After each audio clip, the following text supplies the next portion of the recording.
Okay, so now that we have the value of each of the three capital components of the firm, common equity, preferred shares, and long-term debt, let's identify the cost of each of those so we can complete our WACC equation.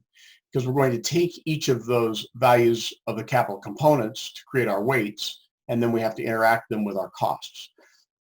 So we're going to start with cost of equity. We probably need to have a conversation with respect to what cost of equity represents, though. You might recognize, once again, this is common equity. And most firms have no literal cost of common equity.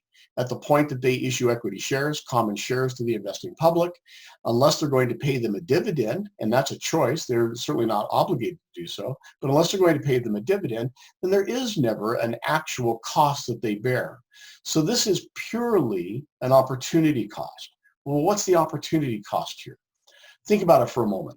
If you created a company, you were the founder, you have at some point the need to raise capital.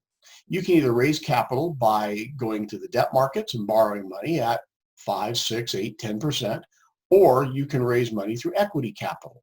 And if you've done that for common stock, you may never once again pay any money for that, but you did that instead of raising debt.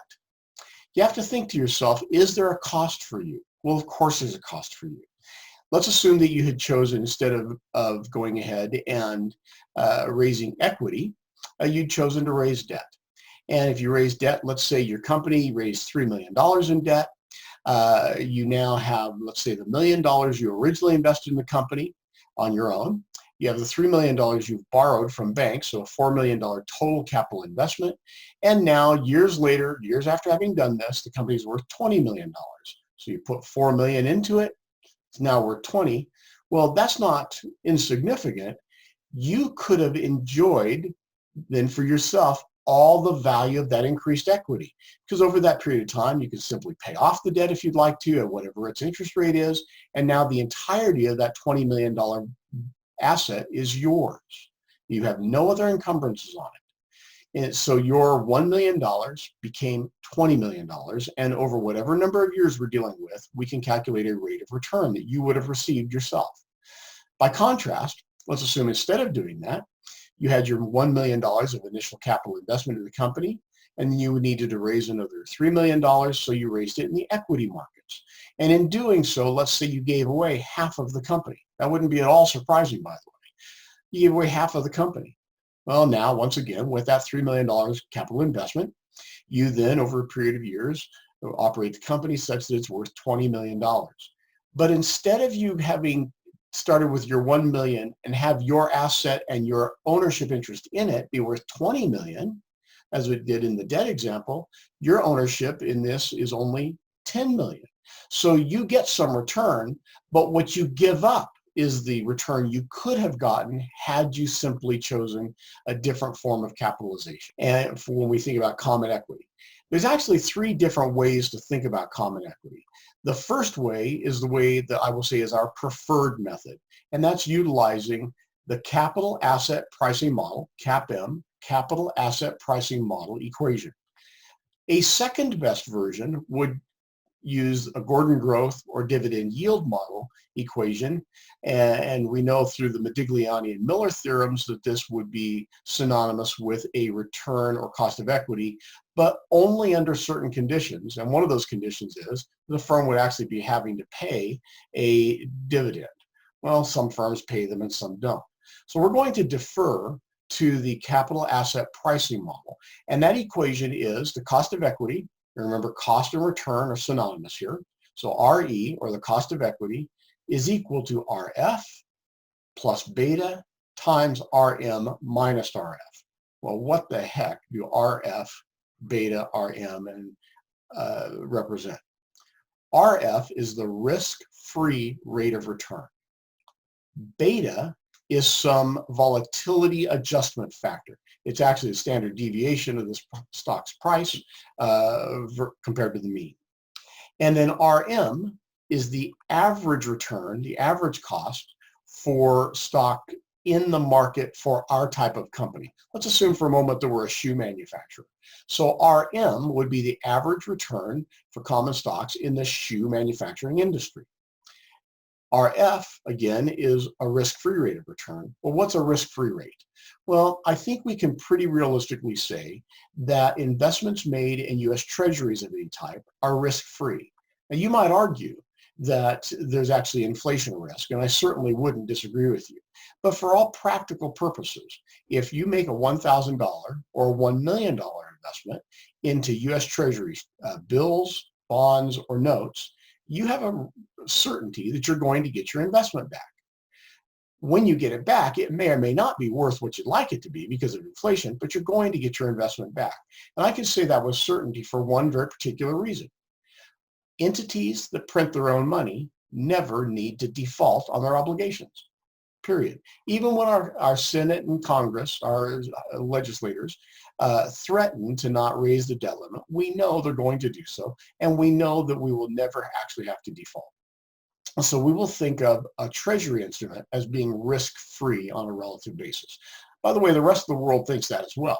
That's why more safe money the world over goes into U.S. Treasury instruments than it does any other kind of instrument, period.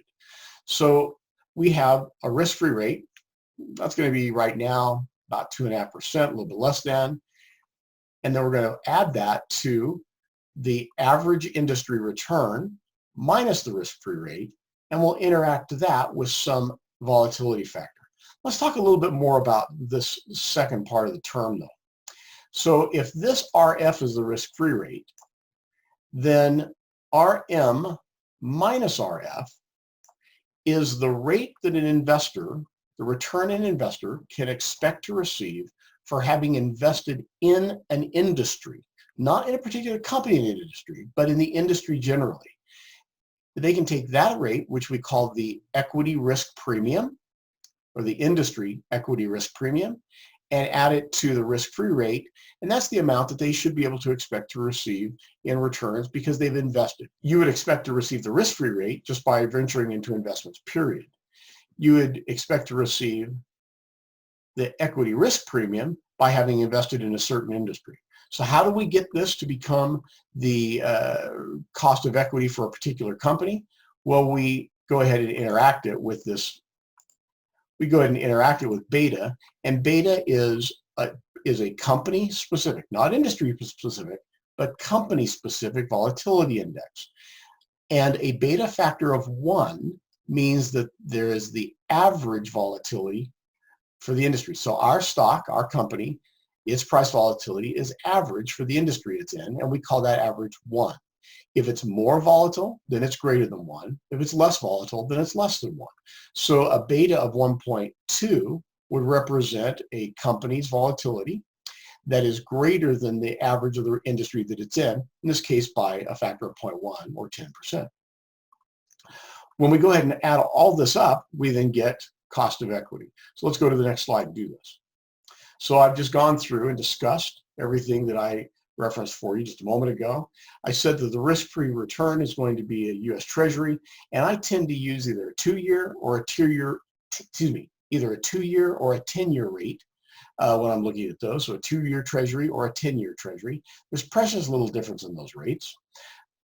And we have the other variables that we referenced. And we're going to be able to then break these down to some numbers, which I'll show you in a moment. Let's do the same thing. Let's look at the same kind of situation for preferred. So here we have the opportunity cost of preferred, or RP, and we now no longer have that CAP-M model to use. We're going to find RP as being equal to the preferred dividends paid divided by the value of preferred. And we can either do this on a global basis, so all of the preferred dividend paid for the company during a specific accounting period, divided by the market value of all of the preferred shares, and that will give us a rate, and that rate will be RP. Or we could do it on a per share basis. We could take the dividends per share for the preferred and divide it by the price per share or the value per share, and it should give us the exact same percentage. If we do this for the market value of the preferred, then we have a market-oriented rate, which is the one that we want. That's our preferred rate here. It's the best choice. If we take and use the book value of preferred in the denominator, it's going to give us a different rate because if our denominator is different and our numerator remains constant, our rate is going to change. But we're almost never going to want to use that. We will only use that when we don't have a good alternative. we will always try to use market rates. So let's look at cost of debt then for a moment. For cost of debt, we then are going to accept cost of debt as RD, and it's going to be equal to the current yield for that type of debt in the market today. So again, if this is a company that issued bonds 10 years ago and it issued them at a 10% rate and now rates have fallen, then the market value of the bond has gone up. And so the reason for that is because we have used a current yield or the current rate for that type of debt instrument in the market today. And we use that in part of our bond value equation. We've used the coupon rate or the rate at which it was originally issued in another part of our equation. But the part that we're going to think about for RD will be that current yield. It might be expressed as the yield to maturity, but yield to maturity is on a periodic basis. To get real YTM, we're going to take current yield divided by the periods per year. So you now can see how we came up with these three different rates. Let's look at a numeric example. So for this first example, we can take these numbers right off the income statement and balance sheet, the financials, as I said. For the market value of bonds, we use the values right here for Mira-Dravana. For the market returns, for using the CAPM equation, we use the values right here. And when using the CAPM equation for RE, we see the RF, which was equal to 2.3%, plus the market return minus RF, or 0.16 minus 0.023. That interacted by 1.36 because we see that 16%, 2.3%, and 1.36 are the given values for market or risk-free returns and the beta for our company. And when we interact those, the number is 0.2093 or 20.93%. When we look at the opportunity cost for preferred equity, we can see that the preferred equity paid 20 cents in dividends, or 0.02 in dividends. And again, this is 0.02 million, so I believe that's 20,000. And we then have the market value of the preferred at 10.75. So 0.02 divided by 10.75, because this is already scaled in millions, 0.02 divided by 10.75 is equal to 0.0019 or 0.19%. And we know, of course, that the opportunity cost of debt, or RD, which is the current yield, and so that then is 0.06 or 6%. Now we can go ahead and think about our tax rate. Well, this is 2019 that we're looking at, the end of 2019. We don't have numbers for 2020 yet, so we're looking at this as of the end of 2019. And what was the federal and state corporate tax rate combined for any dollar amount at the end of 2019? Well, it was 26%. So now we have the inputs to our equation. We have the weight, which is 229.763. Again, that was the market value of the common, divided by 299.245, which was V, or the value of all three of those components. That's going to give us a weight. In fact, if we look at that, we can calculate, we can say that that number is equal to 76.78%. And all I did was I took the numerator divided by the denominator, and that then was equal to 0.7678. I'm going to interact that with the cost of equity. I'll then take in this next term the weight for preferred and interact that with preferred equity. So 10.75 divided by this same V, 299.245, that's V is going to remain constant here, times the 0.0019. And then I'll do the same thing for the cost of debt. Market value for debt is 58.733 divided by V, 299.245, times 6%. And this gives us the pre-tax cost of debt, or weighted cost of debt, but we have to interact it with 1 minus the tax rate to get the after-tax cost of debt. And having done that, we then end up with a WACC, or weighted average cost of capital, of 16.95%. Again, WACC is simply a discount rate. It happens to be the discount rate we will use in dealing with time value of money metrics when we're looking at those metrics from the perspective of the company. If we were looking at those metrics from the perspective of the firm, though, we might use, if we were looking at them from the perspective of a would-be investor, we might use that investor's opportunity cost of capital. So let's think about how we differentiate that for a moment. 2 points. If an investor comes to you and says that my discount rate is 12%, then what they're telling you is that they routinely have shown that they're able to receive 12% rate of return on their investment transactions. If they haven't been able to see that, then it's not their discount rate, it's some aspirational rate. So you have to kind of wonder where this number comes from. Also, given that we've taken the actual capital components of the firm in their market value, the common stock outstanding, the preferred stock outstanding, the debt outstanding, and interacted those with the current opportunity costs of each one of them, and then added those together, we have a market-oriented rate here, which means that if an investor walks in and wants to acquire part of this company, is it realistic that they would expect to receive more in the way of a return than the weighted average cost of capital for the company? Well, of course not. We've, in a very current, very market way, assessed that cost of capital, which is synonymous with the expected return on capital.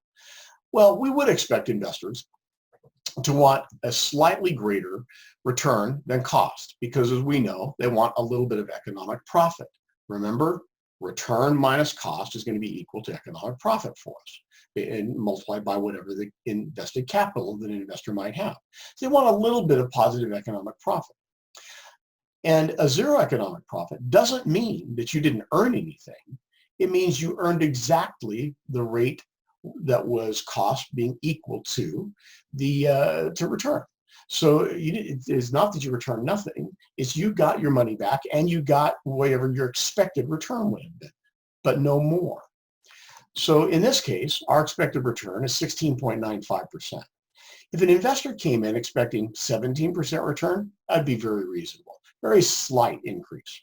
If an investor came in expecting 25%, that wouldn't be reasonable because cost and return wouldn't have a relationship unless the investor was going to invest something other than simply their money.